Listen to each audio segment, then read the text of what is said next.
기도하옵나이다. 아멘. 오늘 물 없는 구덩이라는 제목으로 하나님 말씀 증거하도록 하겠습니다. 이제 오늘부터 요셉의 생애를 우리가 잠시 살펴보려고 합니다. 이 요셉의 이야기가 이 성경에서 차지하는 어떤 위치, 그 중요한 의미가 있다라고 생각을 합니다.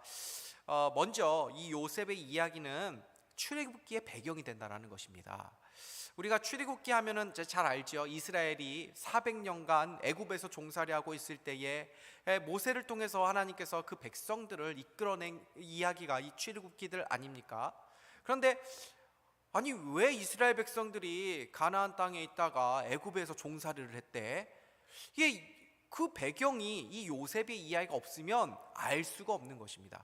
이 요셉이라고 하는 기록이 있기 때문에 이해가 되는 것이죠. 그래서 요셉의 이야기는 창세기와 출애굽기를 연결해주는 아주 중요한 기록이라고 볼 수가 있는 것입니다.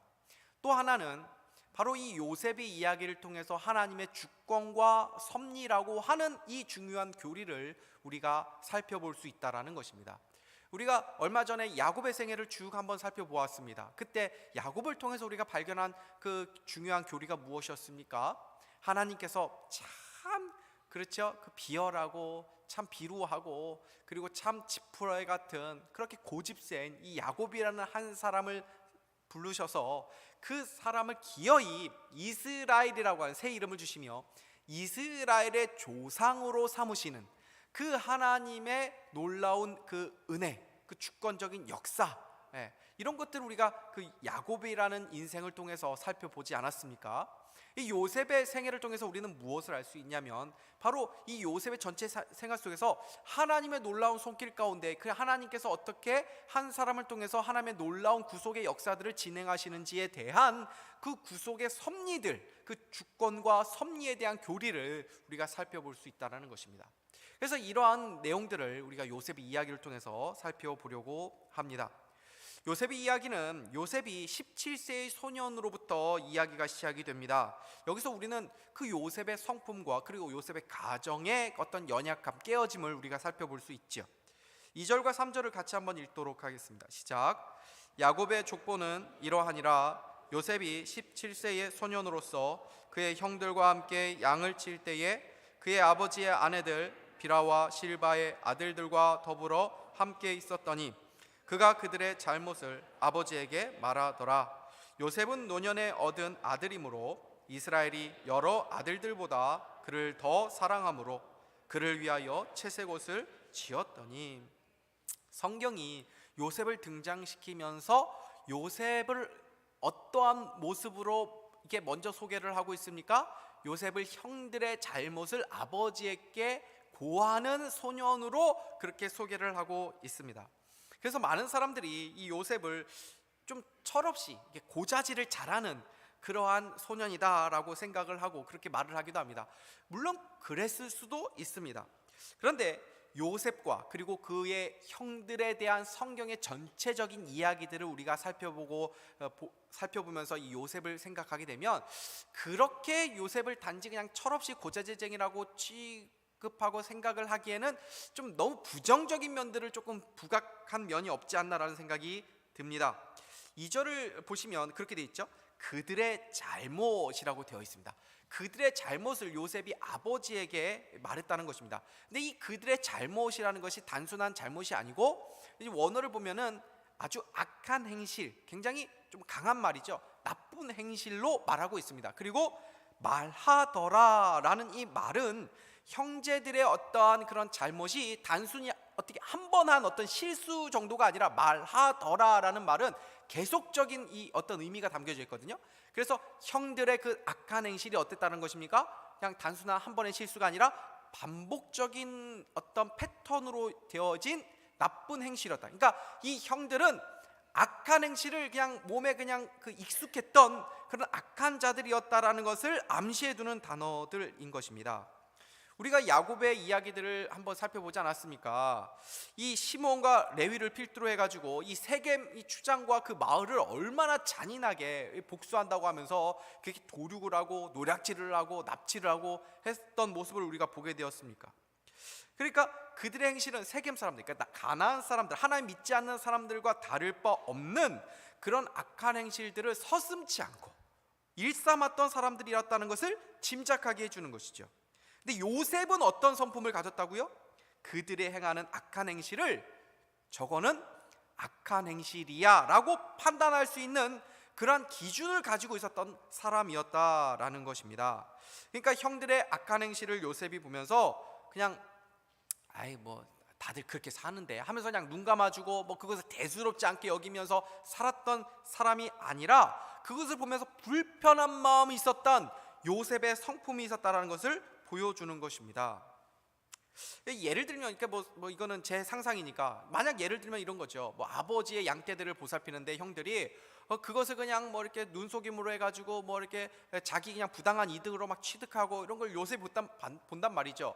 그 요셉이 뭐 그러니 하기에는 불편한 마음이 있는 것입니다. 근데 자기는 어떻습니까? 막내죠. 뭐 나이가 많은 형쯤에 속하면은 자기들이 그러면 안 돼 이렇게 다그칠 수도 있고 달랠 수도 있는데 자기는 막내니까 힘이 없지 않습니까? 그러니까 어떻게 합니까? 이거 보고 만들 수는 없고, 그렇죠? 아버지한테 말할 수밖에 없다는 것입니다. 사람이 함께 어울리기 위해서, 그 공동체에 편안하게 생활하기 위해서 자신이 혼자 왕따 되기 싫다는 두려움 때문에 때로는 그 악한 일에 동조하고 그냥 눈 감아주는 경우도 있는 것입니다. 그런데 요셉은 그렇게 형들과 함께 악한 일을 도모하는 사람이 아니었다는 것입니다. 그러니 요셉과 형들 사이가 좋을 수 없죠. 불의를 행하는 자와 신자가 어떻게 함께 어울리면서 편안하게 지낼 수 있겠습니까? 그러기 어려운 것이죠. 근데 문제는 뭐냐면 야곱입니다. 야곱이 형들과 요셉의 관계를 더 악화시킨 그런 역할을 했습니다. 왜냐하면 요셉을 너무 노골적으로 편애했기 때문입니다. 물론 바르고 정직한 이 요셉을 불의를 행하는 그 요셉의 형들보다 더 이쁘게 보였겠지요. 그리고 이 요셉을 뭐라고 성경 말합니까? 노년에 얻은 아들이었으므로 더 사랑했다라고 말하고 있고, 또 특별히 야곱이 그렇게 사랑하는 라헬의 그 아들 아닙니까? 그러니까 더 요셉을 사랑했을 수 있을 것입니다. 그래도 그렇지 야곱은 요셉을 특별하게 사랑하는 마음이 있어도 그것을 이렇게 사실은 그렇게 드러내지는 말아야 되는 것 아닙니까? 근데 너무 노골적으로 너무 뻔하게 그렇게 했다라는 것입니다. 이 야곱이 요셉을 특별히 사랑했다는 것을 보여주는 두 가지 장치가 나오는데, 첫 번째는 바로 채색옷이고 또 하나는 바로 비라와 실바의 아들들과 함께 지내겠다라는 것입니다. 당시 이 옷은 그냥 옷이 아니라 신분을 상징하는 것이죠. 채색옷이라는 것이 뭡니까? 거기에 뭐 물감을 들이고, 그죠?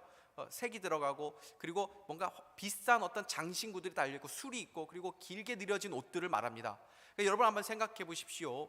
채색옷을 입고 일을 할 수 있겠습니까? 노동을 할 수 없는 것입니까? 어떤 정장을 입고, 그죠? 우리가 옷을 아주 멋있는 옷을 입고 뭔가 이렇게 힘쓰는 일, 육체적인 노동을 할 수 있습니까? 할 수 없는 것입니다. 다윗을 보십시오. 이 막내들이 하는 그 허드렛 일이 다 있는 것입니다. 이 요셉은 막내거든요. 12아들 중에 11번째 아들이 아닙니까? 그러니까 사실은 막내로서 허드렛 일을 해야 될 위치인데, 채색 옷을 입었다는 건 뭡니까? 일을 잘 안 했다는 얘기입니다. 채색 옷은 주로 누가 입었냐? 일을 관리 감독하는 좀 신분이 높은 사람들이 입으면서 그냥 세워라 내워라 이렇게 거니러면서 거기야 저기 좀 더 해, 이거 하는 사람이 채색 옷 입은 사람입니다. 근데 그 옷을 아버지가 이 요셉에게 입혀줬다고 말이죠. 얼마나 형들이 못마땅합니까? 그 보통 형제들 3명 4명 있어도 왜 아빠 왜 나만 불러, 왜 동생은 안 시켜, 이 우리 애들이 하는 일들인데, 말하는 얘기인데. 근데 그렇게 하면 얼마나 형들이 믿겠습니까? 그죠? 또 하나는 뭡니까? 이 비라와 실바의 아들하고 어울려 지내겠다는 것입니다. 비라와 실바가 누구입니까? 소위 정실 부인이 아니죠. 여종입니다. 그러니까 형들과 함께 그렇게 어울려 살면은 요셉이 그렇게 뭐 이렇게 주눅 들고, 그죠? 가뜩이나 관계도 안 좋고 스트레스 받지 않습니까? 그죠? 그러니까 야곱이 요셉을 배려해 가지고 여종의 그 자녀들하고 그냥 같이 놀면, 거기서 사실 대장놀이 할 수 있죠, 요셉이. 그러니까 그렇게 편리를 배려해 준 것입니다. 그런데 야곱의 이 편향적인 사랑이 결국 그 자녀들에게 깊은 상처와 분노를 키우게 됩니다. 결국 이러한 상처가 결국 곪아가지고 나중에 터지게 되지 않습니까? 미움을 받으며 자라가게 되면 그 안에 이 분노가 자라가게 되어 있습니다. 부모가 자녀들을 사랑하는 것 같이 사랑하는 것이 자연스러운 것 같아도 사실은 부모이지만 자녀를 사랑하지 못하는 부모도 많이 있습니다.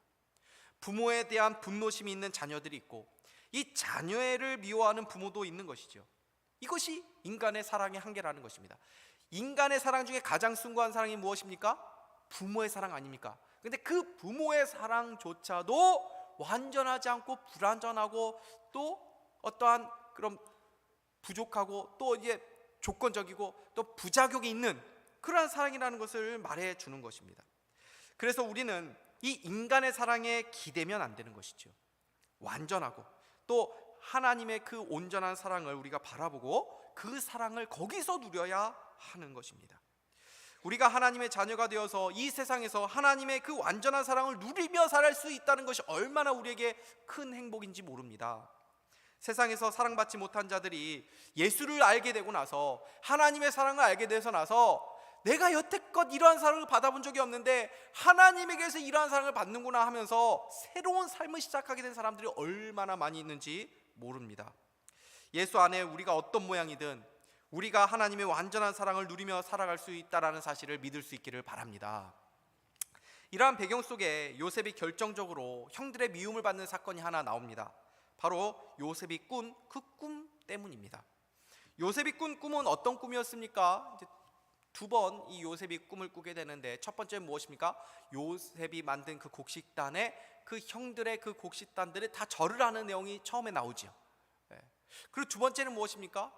해와 달과 11별들이 이 요셉의 별에게 절을 하는 이 그 꿈을 보여주는 것입니다. 우리도 지금 꿈을 꾸죠. 우리도 꿈을 꾸는데 사실 이 요즘 우리가 꾸는 그 꿈은 그렇게 중요하게 여길 필요는 없다고 생각을 합니다. 저도 가끔 이상한 꿈을 꿉니다. 설교를 해야 되는데 갑자기 원고가 없습니다. 악몽이죠. 원고가 어디 갔지? 원고를 막 찾고 막 프린트를 하는데 프린트가 그날따라 막 안 되고 막 출력이 안 되고 막 시간은 다 됐는데 설교를 하는데 성도들이 자꾸 웃는 것입니다. 왜 웃지? 그랬더니 보니까 잠옷을 입고 제가 막 설교를 하고 있어가지고 막 이거 악몽이죠. 그런 꿈을 꿀 때가 있습니다. 그런 꿈들은 다 어떤 사람의 어떤 심리가 반영된 사실 그런 꿈일 수 있는 것이죠. 그러나 고대 근동에서 꿈은 하늘의 계시와도 같은 것으로 여겨졌습니다. 성경의 계시가 완성되기 이전에 이 구약에 있어서는 특별히 하나님께서 말씀을 전해주시는 통로가 바로 이 꿈이었습니다. 이 요셉의 특이한 점이 뭐냐면 하나님께서 아브라함이나 이삭이나 야곱에게는 직접 나타나셔서 말씀하신 적이 있으셨거든요. 근데 요셉의 이야기를 보면요, 하나님께서 요셉에게 직접 나타나셔서 말씀하신 내용은 나오지 않습니다.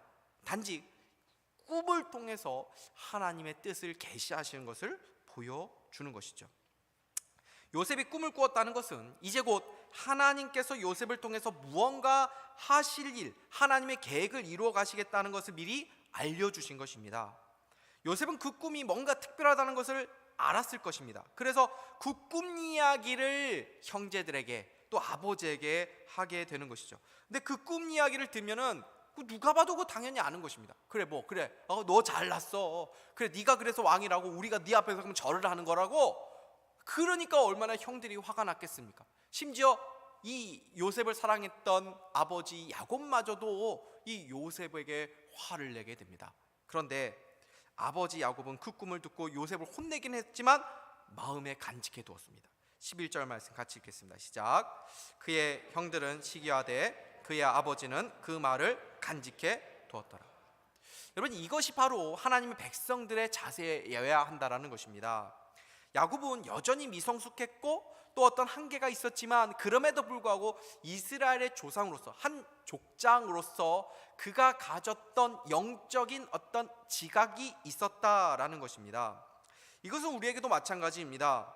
하나님이 무엇을 하시려고 하는지를 우리가 늘 생각하며 살아가는 태도가 중요한 것입니다. 우리 교회를 통해서 하나님께서 무엇을 하시고자 하는 것일까? 우리의 가정을 통해서, 내 자녀들을 통해서, 또 나의 삶을 통해서 하나님께서 반드시 하실 일이 있으신데 그것이 무엇인가 하는 영적인 어떤 지각이 우리에게 늘 있어야 한다는 것입니다. 우리는 세상에 그냥 취해 살아가면 안 됩니다. 세상을 살아가는 큰 두 가지 방식이 있습니다. 첫 번째는 무엇입니까? 먹고 살기에 급급하면서 살아가는 것입니다. 이것도 세상에 빠져 살아가는 모습입니다. 열심히는 살지만 하나님 앞에서는 게으르게 사는 것입니다. 두 번째 세상을 살아가는 방식이 무엇입니까? 먹고 마시는 일에 취해서 살아가는 것입니다.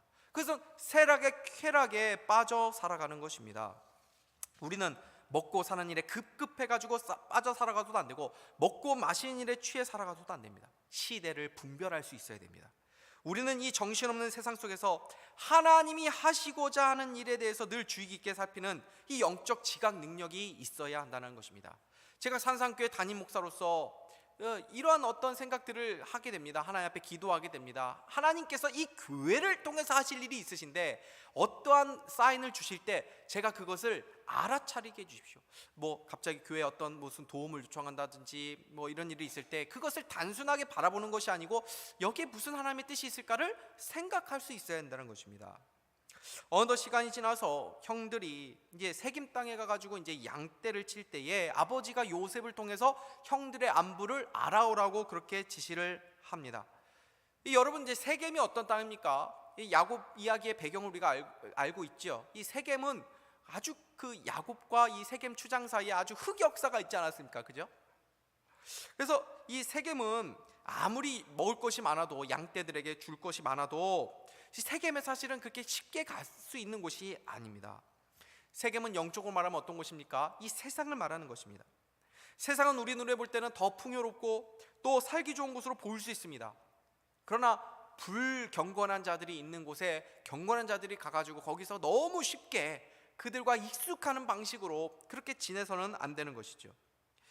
요셉의 형들은 그렇게 가나안 문화에 젖어가지고 이 세겜을 밥 먹듯이 오갔던 것 같습니다. 그때 야곱이 그 위험한 그 세겜 땅으로 요셉을 보내게 됩니다. 야곱이 살던 그 헤브론에서 세겜 땅까지는 약 100km 정도가 됩니다. 하루 동안에 그냥 잠깐 갔다가 올 수 있는 그런 쉬운 길이 아닙니다. 그런데 그곳에 이제 이 요셉을 보내게 됩니다. 요셉이 그 먼 곳에, 그죠? 형들하고 무슨 핸드폰으로 연락할 수 있는 것도 아니고 어떤 GPS가 있는 것도 아니고, 그러니까 무작정 가는 것이죠. 그렇게 가다 보니까 헤매게 될 수밖에 없지 않습니까? 형들 찾아서 헤매고 있습니다.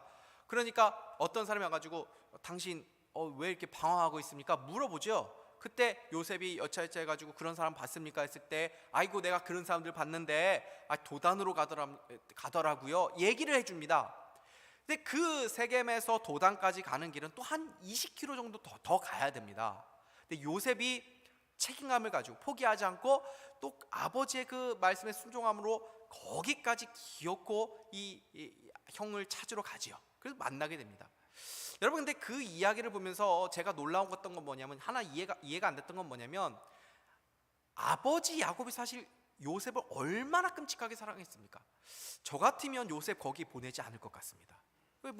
잠깐 마실 나가는 그런 거리면 보내겠지만, 그 길이 어느 길입니까? 왜 거기를 보낸단 말이죠. 그리고 사실은 요셉도 어떻게 하냐면 그 먼 길을 가게 되는데 형들이 자기를 미워한다는 걸 요셉이 왜 모르겠습니까? 근데 요셉이 뭐라고 하냐면 한마디로 말합니다. 아버지께서 말씀하실 때 제가 그리하겠습니다. 그렇게 순종하면서 갑니다. 여러분, 여기서 누구를 생각하게 됩니까? 적대적이고 악한 세상으로 자기의 아들 예수 그리스도를 보내시는 하나님을 생각을 하게 되죠. 아버지 하나님께서 이 세상에 이 대림절에, 그죠? 대강절에 그 아기 예수로 보내신 그 아버지 하나님의 마음이 어땠었을까 생각하게 되는 거 아닙니까? 그리고 그 하나님의 말씀에 순종해서 온전히 이 세상 가운데 오신 그 예수 그리스도를 우리가 볼 수 있는 것이죠. 요셉이 드디어 형들을 만나러 갑니다. 정상적인 관계라면 야 동생아 여기가 어디라고 여기까지 왔느냐 하면서 반갑게 맞아주고, 요셉도 막 방황하다가 어렵게 해서 형들 만난 거 아닙니까? 그러니까 아이고 형님들 하면서 기쁨으로 조우할 만도 한데 그런 반응이 아닙니다. 그 멀리서 자신을 찾아온 요셉을 보면서 형들은 요셉을 죽여야겠다라는 이 독한 마음을 먹습니다. 20절 같이 한번 읽겠습니다. 시작. 자 그를 죽여 한 구덩이에 던지고 우리가 말하기를 악한 짐승이 그를 잡아 먹었다 하자. 그의 꿈이 어떻게 되는지를 우리가 볼 것이니라 하는지라. 요셉의 형들은 살인을 해본 경험들이 있었죠. 법치국가가 없던 그때에 먼 곳으로 온 이 동생 요셉을 죽인 다음에 악한 짐승에게 잡혀서 죽였어요 하면 그곳으로 끝나는 것입니다. 그런데 여기서 그들이 생각하지 못한 것이 있었습니다. 바로 하나님에 대한 존재입니다. 요셉을 거기로 보내신 분이 누구입니까? 야곱이 아닙니다. 야곱처럼 보이지만 하나님이 보내신 것입니다. 보이지 않는 하나님께서 요셉을 그러니까 도와주시죠. 그들은 요셉을 죽이려고 했지만 죽이지 못하게 됩니다. 먼저 르우벤이 이 요셉을 죽이지 말자고 말을 하게 되죠. 21절에서 22절 다시 보십시오. 제가 읽겠습니다. 르우벤이 듣고 요셉을 그들의 손에서 구원하려 하여 이르되 우리가 그의 생명은 해치지 말자. 르우벤이 또 그들에게 이르되 피를 흘리지 말라. 그를 광야 그 구덩이에서 던지고 손에 그에게 대지 말라 하니 이는 그가 요셉을 그들의 손에서 구출하여 그의 아버지에게로 돌려보내려 함이다. 하나님의 손길이 르우벤을 통해서 역사가 되죠. 르우벤은 누굽니까? 레아의 장남입니다. 당연히 요셉을 그 역시도 싫어하고 미워했을 것입니다. 그런데 지금 요셉을 구원하고자 하는 마음을 가지게 되죠. 그 마음 주신 분이 누구입니까? 하나님입니다. 형제들은 이 르우벤의 말을 듣고 요셉을 죽인 대신에 그의 채색 옷을 벗기고 그 구덩이에 집어넣습니다. 24절 보십시오. 그를 잡아 구덩이에 던지니 그 구덩이는 빈 것이라 그 속에 물이 없음이었더라. 원래 구덩이는 물이 가득 차 있는 곳입니다. 왜냐하면 그 비를 받아두던 그 우물의 역할로 쓰여지는 곳이었기 때문이죠. 그런데 성경은 사주가 같이 그 속에 물이 없었더라 라고 덧붙이고 있습니다. 무슨 말입니까? 그 물 없는 구덩이는 하나님이 요셉을 구원하시기 위해서 예비한 도구라는 것을 암시해 주는 것이죠. 만약 거기에 물이 가득 찼다면 요셉은 죽었을 것입니다. 아이러니하게도 요셉이 빠진 구덩이는 요셉을 구원하시는 하나님의 손길을 경험할 수 있는 그 생명의 구덩이였던 것입니다. 혹시 여러분이 빠져있는 구덩이 있습니까? 기억하십시오. 그 구덩이는 물 없는 구덩이입니다. 여러분을 죽이는 구덩이가 아니라 여러분을 오히려 도와주시고 여러분을 살리는 구덩이라는 것입니다. 여러분, 죽는 것하고 죽을 것 같은 거하고 똑같습니까? 천지차이입니다. 하나님의 신자들은 죽을 것 같은 두려움과 그런 염려와 그런 고난은 만날 수 있습니다. 그러나 죽지는 않는다는 것입니다. 구덩이는 앞으로 요셉의 인생을 보여주는 그림과 같은 것입니다. 그는 당분간 그 구덩이에 빠진 인생을 살아가게 될 것입니다. 그런데 하나님께서 그 구덩이에 계속 빠져있게 하십니까? 아닙니다. 하나님은 요셉을 구덩이에서 결국 건져내 주십니다. 그리고 그 구덩이에 빠져있는 시간을 통해서 하나님은 그 요셉을 빚어가셨다는 것을 보게 되죠. 형제들은 구덩이에 빠져있는 요셉을 두고 먹을 것까지 먹습니다. 나중에 성경 한번 보십시오. 한번 상상을 해보았습니다. 요셉이 뭐 그랬겠다라는 성경이 나오지 않지만 요셉이 옷이 다 벗겨진 채에 그 구덩이에 갇혀 있습니다. 그때 요셉이 그냥 가만히 잠잠하게 양처럼 있었겠습니까? 부르짖었겠죠. 형님들 왜 그러십니까? 눈물 콧물과 그 흙이 막 범벅이 돼가지고 형님들 왜 그러십니까? 저를 한 번만 살려주십시오. 저를 용서해 주십시오. 잘못한 거 있으면 제가 다 사과하겠습니다. 용서해 주십시오. 울부짖었을 것입니다. 그 울음소리를 들으면서도 형들은 뭐하고 있었습니까? 편안하게 밥을 먹었다는 것입니다. 얼마나 그 모습 보면서 뭘 알게 됩니까? 일말의 가책도 느끼지 못하는 그 강팍한 형들의 모습을 보게 되는 것입니다. 요셉의 형들은 요셉의 소리를 외면했지만 요셉의 그 소리를 하나님이 들으셨습니다. 때마침 이 미디안 상인들이 지나가게 됩니다. 그들의 행선지가 어디입니까? 애굽이었죠. 하나님은 요셉을 애굽에 보내시기 위해서 그 멀리 떨어져 있는 형들에게로 그 요셉을 보낸 것이고, 형들은 요셉을 죽이려다가 마침 그들의 눈앞에 등장하는 미디안 그 상인들을 보게 만드셨고 그들에게 이 요셉을 넘기게 만든 것입니다. 여러분, 이것이 우연입니까? 아닙니다. 우연처럼 보이지만 하나님의 정확하고 한 채 오차 없는 그 시간표대로 진행이 되고 있는 것입니다. 창세기 37장이 어떻게 맞춰지게 됩니까? 마지막 절인 36절을 우리 같이 한번 읽겠습니다. 시작. 그 미디안 사람들은 그를 애굽에서 바로의 친위 대장 보디발에게 팔았더라. 하나님은 애초에 보디발 장군의 집이라고 목적지를 설정해 놓으시고, 아니 오히려 그 너머의 계획을 가지시고 그 요셉을 그렇게 보내신 것입니다. 딱 하나님의 계획대로 요셉이 그 보디발 장군의 집에 딱 맞춰 도착한 것입니다. 오늘 전체 본문에는 한 번도 하나님이라는 단어가 등장하지는 않습니다. 그러나 이 모든 일들이 하나님의 손 안에서 이루어지고 있다는 것을 성경이 말해주고 있는 것이죠.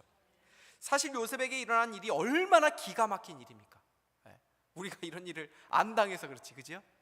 우리가 그냥 성경에서 모든 결말을 알아서 편안하게 듣고 있는 거지, 이 얼마나 기가 막힌 일입니까? 한순간에 요셉이 그저 그 족장에서 나름대로 유력한 그런 채색 옷을 입은 그런 앞길이 촉망한 그러한 그 소년 아니었습니까? 그런데 그 요셉이 하루아침에 그 옷이 다 벗겨지고 다른 사람도 아니고 형들에 의해서 애굽에 노예로 팔려가는 이 기가 막힌 일을 당한 것입니다. 그것이 우리가 볼 때는 기가 막히고 큰 고통이고 낙심할 상황이지만 그 모든 것이 다 하나님의 선하신 계획 속에서 일어난 일이라는 것입니다. 하나님의 선한 계획 속에는 우리가 원치 않는 고난도 있을 수 있다는 것입니다. 우리가 원치 않는 아픔, 우리가 이해 못하는 상황도 우리가 보낼 수 있다는 것입니다. 그러나 성경은 우리에게 신자의 인생이 하나님의 주권과 섭리 속에 반드시 있다는 것을 말씀해 주고 있는 것입니다. 그러므로 우리는 우리가 구덩이에 있더라도 반드시 하나님의 손길은 그 구덩이 가운데도 함께하고 있고 그 구덩이 속에서도 하나님의 선하신 계획이 우리 가운데 있다는 것을 믿고 어떤 순간에도 절망하지 말고 포기하지 말고 그 삶을 견디어 살아내야 한다는 것입니다. 사실 요셉만큼 절망할 수 있는 사람이 누가 있겠습니까? 그 삶을 포기할 수 있는 그런 사람이 또 누가 있었겠습니까? 그러나 그는 자신의 삶을 포기하지 않습니다. 절망하고 있지 않습니다. 그는 그 고통스럽고 절망스러운 상황을 살아내어야만 합니다. 왜 그렇습니까? 하나님의 계획이 그 요셉에게 있었기 때문입니다. 하나님은 그를 먼 옛날 아브라함과의 약속을 성취하기 위해서 그렇게 먼저 이 애굽으로 보내신 것입니다. 우리의 삶의 때로 기가 막힌 웅덩이에 빠질 때가 있습니다. 그때 우리가 해야 될 일이 무엇입니까? 낙심했고 절망했고 그런 것이 아니라 하나님을 신뢰하며 하나님의 때를 기다리며 하나님을 찾으며 하나님의 섭리를 믿으며 살아가는 것입니다. 그러면 반드시 하나님께서 수렁에서 끌어올리시고 반석 위에 세워주실 줄 믿으시기를 바랍니다. 우리 마지막에 시편 40편 1절에서부터 5절을 같이 한번 읽어보도록 하겠습니다. 시작. 내가 여호와를 기다리고 기다렸더니 귀를 기울이사 나의 부르짖음을 들으셨도다. 나를 기가 막힐 웅덩이와 수렁에서 끌어올리시고 내 발을 반석 위에 두사 내 걸음을 견고하게 하셨도다. 새 노래 곧 우리 하나님께 올릴 찬송을 내 입에 두셨으니 많은 사람이 보고 두려워하여 여호와를 의지하리로다. 아멘.